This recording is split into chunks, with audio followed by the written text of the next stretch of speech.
What's up, boys and girls? Empire Steve back with you yet again. Today is Tuesday. It is the 17th, and so far so good. I have no complaints about the market today.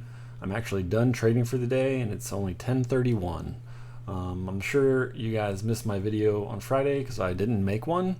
Friday was a very bad day. I don't think I stuck to my plan at all. One time on Friday, I played two YOLO plays that were called out in another Discord that I follow, that I actually pay for, and both of those YOLO plays, like a lotto plays, did not work. One was Moderna, and I had Moderna calls, and Moderna tanked really bad. And then the other one, I can't remember what the other trade was, but neither of them were very good. I didn't stick to my plan, as I said, and it was an overall bad day. I ended up losing like $550 or something like that. It was really bad. Maybe not. Actually, it wasn't $550. It was like $450. It was a really bad day. So I went back to the drawing board, and I just wanted to make sure that I reread my plan. I have a plan and a strategy for basically every ticker that I play. So I went back and reread that, and I just made sure that going forward I was going to follow that plan to the T and not deviate from that plan, which is what I always preach to basically everybody. So I just want to talk about that real fast, and then now we can talk about yesterday was I don't think I traded just a tiny bit yesterday. I think I ended up making like $50 yesterday. I didn't trade much. My kid has we found out on Sunday that my 11-year-old son has COVID. So I was pretty busy yesterday dealing with some of that, and it just wasn't simple. I did test the strategy that I'm basically gonna go over with you all today. It's something that if you've watched my first few trading videos that I posted on YouTube, you would be familiar with this stochastic MACD strategy. But I went back to using it after Friday. I went back to using this strategy in conjunction with the 9 EMA and 21 EMA and all that good fun stuff. But I've just been solely practicing it on SPY. I played the Qs yesterday, got a small win. I played SPY today, and we'll go over that, so you'll see. So this is probably going to end up being a little bit longer video, but anyway, let's first talk about the overall market. And as you can see, let's go to the 5-minute. As you can see, this is we've seen a gap down from yesterday. SPY hit all-time highs yesterday. Actually, don't quote me on that. Was it all-time highs? Yeah, all-time highs. So SPY hit all-time highs yesterday. It went all the way up into the evening. Basically, it was looking really good and juicy. And then we saw that gap down when the market opened this morning, and there was basically that. It just still looks a little bit bearish, and you can see it's just going sideways. This is on the 5-minute chart, not sideways, but it's consolidating, not looking that sharp. I think the Fed talks today, and I think we're waiting for those. I think we'll see those minutes around noon. I can't remember. I don't really concern myself with that stuff anymore, because that's that causes fear looking into all of that. Like, the numbers and everything are good. Like, it's good to know everything, but I don't really concern it with how the market's going to play, because on the day or intraday, just because I'm going to be looking at price action. That's how I get in and out of my plays, is price action. So with that said, that's SPY, and it looks pretty meh. And you can see the Qs look very, very similar. They were looking good yesterday. Gap down with SPY and the overall market, and you can see the same thing with IWM and the Dow. Very similar. They all are very similar. So as strange as that is, they all have different stocks that are a part of them, so yeah. So that is the good fun stuff for the day. So I'm going to go to the 1-minute. I don't recommend using this stochastic MACD strategy on the 1-minute, but when you're trading SPY, it is doable. Because SPY has the most it has a lot of volume, a lot of volatility, and it's a very liquid. It's a very liquid ETF. So you can play in the options. You can see the options have so much volume. That's a lot of volume for options on both sides, calls and puts. A lot of volume. Most tickers don't have that much. See, this is the Qs, not near as much. And here is IWM, not near as much. Here's Dow, like less than all of them. You can go to Tesla and not near as much. You can go to Neo, not near as much. So as you can see, SPY, learning SPY, you can, and I've said this before in videos as well. If you can learn SPY and you only traded SPY calls, you can earn a living just doing that, and it's probably one of it is the best. It is the best ticker to learn and trade, and there's for very many reasons, and one of them would be that volume on the options. They expire on Monday. I played the Wednesday expire calls that expire tomorrow. So they expire Monday, Wednesday, Friday, and yeah, that's pretty much it. So I'm gonna go over the when. So I basically, I'll do it like this. So just like any other video. So I bought initially when the market opened, SPY was tanking, and this is the 1 minute. So it started even at like 927.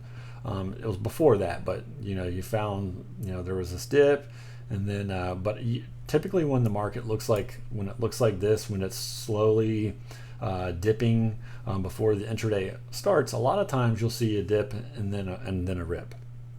In this case, we didn't quite see that entirely. So my first entry was calls, and what I was looking for was this right here, stochastic crossing, and then the MACD curling, along with retesting VWAP is what I was potentially thinking would happen. So I got in at 935, which would be right here. So with stochastic, it already curled, and it was starting to come up above this 20 right here. This is the 20. This is your 20 RSI, and that's your 80 RSI levels. So saw the MACD curling, so I got in on 5 calls. They were 445 calls, and here's 935. Okay, we got above VWAP here, and it wasn't quite. It was 443, almost 444 at the time that I got in, and I got the $1 above the 444s, which would be the 445s. And I bought those. I bought 5 of them at 935 for 93 cents, so it's basically $93. And I sold those, my first set of SPY calls, at 944. So I was in them a little while. So 944 would be over here. And the reason why I sold is because we were at the top of this. We were at the top over the 80. Okay, that was the main reason why I sold. And I sold those 5, and I was already up like over 25%, a little over 25%. So I just took my profit, and I ended up selling at 944, which is I already explained. And then I sold them at $1.15 per. So I bought them at $93, sold them at $115. So I made $22 profit times 5. That would be $110, plus or minus some change. So there was that one. So then I sold at a great time. As you can see, we saw that dip, and then I actually bought the 444 calls at 10:03. So here's 10:03, and I can see, and the main reason why I bought them is because we had MACD curling, about to cross into a bullish sign, and then the stochastic was starting to cross into a bullish sign. So I got in at 10:03, and I bought 5 of these at $1.26, and then I ended up selling these at 10:07. And once I realized that I was I sold a little bit before I should have sold, but it doesn't matter. I made money. I bought them initially at 126, and I sold them at 137. So I made and I bought 5 of them. I made very little money. I think it was maybe $60, $60, maybe a little bit less than that. So, and that was 5 of them. But as you can see, I sold a little bit early. So because I realized that I sold too early, and it's still, you can see it curled here above the 80, and just because it's above the 80 doesn't mean it won't stay above the 80, right? So on the RSI. So then I played the 445, and I went with a smaller size this time. I bought 3 445 calls at 10:09. So here's 10:09. 10:09 is right here, and I could see, and the main reason why I got into them again is because I was watching on my other monitor. I was watching Apple, and Apple was looking good, and at the time Apple looked like it was starting to curl. So I was watching Apple, and I can't remember what else I was watching. I already closed that browser. So I got in again, and the reason I went in small because I wasn't so confident with that trade, so that's why I only grabbed 3. And so I bought those at 10:09 for 89 cents, which is $89, and I sold at 10:14. And as you can see, I sold at the very top, wait, what time did I say? 10:14. I sold at the very top. I can see that we were starting to, I was already up 30%, so that's where I basically look to take profit. Anytime I'm up 25 to 30%, as I've said in previous videos, I start to take profit just because I'm not confident with holding something and looking for that home run, or holding something and looking for that grand slam. I just want my money, and I just want like my profit, my 25 to 30% profit, and I'm out. See you later, have fun, toodles. The same thing goes if you're down 25 to 30%. If you're down 25 to 30%, and I don't always do this. I'm really bad at I'm really bad at holding something. So, like holding it and digging a deeper hole with my loss. So it's something that definitely not fun. So I need to listen to my own preaching. But anyway. So I sold at the very top, almost the very top, and I bought them at 89. I sold them at $1.06. So that was how much? That's 18. That's $17 times 3. So whatever that profit was, but my total profit for the day, and this is where I called the line. I have a little bit more money I could use. I think like $560 I could trade with, but I'm done. My goal is $250 a day trading. I don't always get it. Sometimes I get more, sometimes I get less, sometimes I lose money like I did on Friday. And as you can see, SPY is looking pretty good right here. And had I bought this dip right here, this stochastic cross here, MACD starting to curl as well, that would have been a nice decent profit. 444.09 to almost 445. That's some nice liquidity right there, and that could have been a nice some nice profit had I caught that. But I was talking to you guys.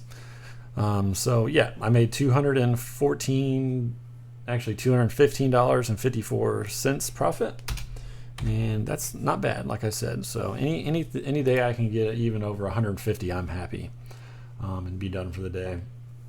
So that's pretty much it. That's the stochastic strategy in a nutshell. As you can see, had I bought puts when the market opened on SPY, puts would have printed. And you always want to go one strike away from the current price. So if it's like here, it's 444.68.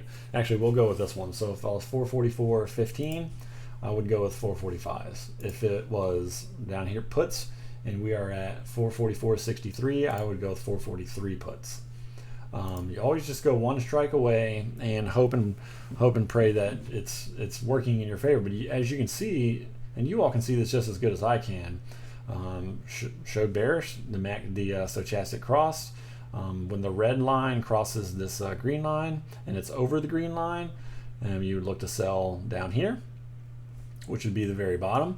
And you want to ideally, getting in and out of something, you want to get in. If you're getting in, if it's bearish, and you want to make sure you're getting in at the top here, and then if it doesn't, like say it gets here and starts to curl, me personally, I would get out using the stochastic strategy, just because that's not a very clean setup. So you just get out and then look and see which direction it's going to go, and then potentially maybe a little later it'll sell off. So puts here, sell the puts, buy calls, sell the calls. I basically sold them here. You can sell them here, doesn't matter, but wait, if you're going to go short again, wait till you're above the 80 on the RSI. So it's complete. So it's completely overbought, and then puts, as you see, these 444 all the way down to 443.30. Like those puts would have paid huge, and then I don't know if I would have went long, and I basically did. I did go long here at 10:0 I sold at 10:03 my previous buy calls, and I bought at 10:07. I bought more at 10:09. Sorry, I bought more. So that's basically, like, that's it in a nutshell. You can see trading SPY is this way is pretty clean using the stochastic strategy. And you use the MACD as another indicator, basically it shows you basically the same thing, right? Like they look very similar with their movements. So, and then and here you like puts, you're way below the 9 EMA. And then puts here, you're way below the 9 EMA. Calls here, you're above the 9 EMA, and you stay. It goes a little bit consolidation right here. Bounces off VWAP a few times, and then as of right now, it's just testing the 200-day moving average on the 1 minute. So using stochastic and MACD is a pretty clean strategy. It's what I learned on. It's what my first few videos are about, and I kind of went away from it and started trading on. Using the 9 EMA, which is 9 EMA is really good, but it's not always the best strategy, the 9 EMA. So it's good to use. Now I'm going to be using all of them in conjunction with each other, and I'm just going to continue to do that. And basically, my goal for the next few days or weeks is to just look to trade SPY or the Qs, and try and keep it simple for me going forward, just because I just want to. I knew SPY very well, in the last few months.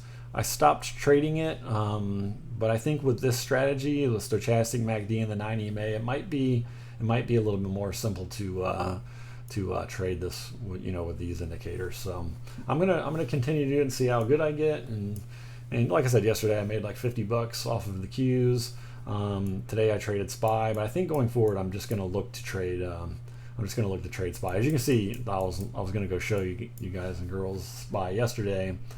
SPY was juicy. Using it on the 1 minute would have been super choppy. That you saw, like, I think I saw on Black Box Stocks, they have dark pools, and the dark SPY was getting hit so much with dark pool activity yesterday, and this is why. Like the whole day, I saw there was like so much dark pool activity with SPY yesterday, and as you can see, it bottomed at 4, and it was basically a lot of people buying at 442.85, and you can see it hits 442.87, not quite 442.85, because dark pools are delayed. The time in sales is delayed, so and quite honestly, I don't really know everything about dark pools, and I don't know if I want to know. But as you can see, 442 all the way up to 447. Had you had 443 calls and you held them all the way through the day, you would have made a killing off of those. But if you're like me, you have been out way before all of that, and you've been wishing you were still in it. But so that's basically it for me today. I had a decent day. My son's got the old vid, so it's not that great of a day. So yeah, maybe I'll be back, and as long as he's good tomorrow, hopefully he's gonna start getting better as each day passes. But But yeah, so you should see me tomorrow. Hopefully I make more money. Hopefully we all make more money. So as always, if you all have anything you want me to go over in another video, have any comments, anything at all, leave a comment down below. And don't forget to hit that like, subscribe, and turn on the bell notification so you can see my future content if you enjoy it. And we'll see you all tomorrow. Take care and have a nice day.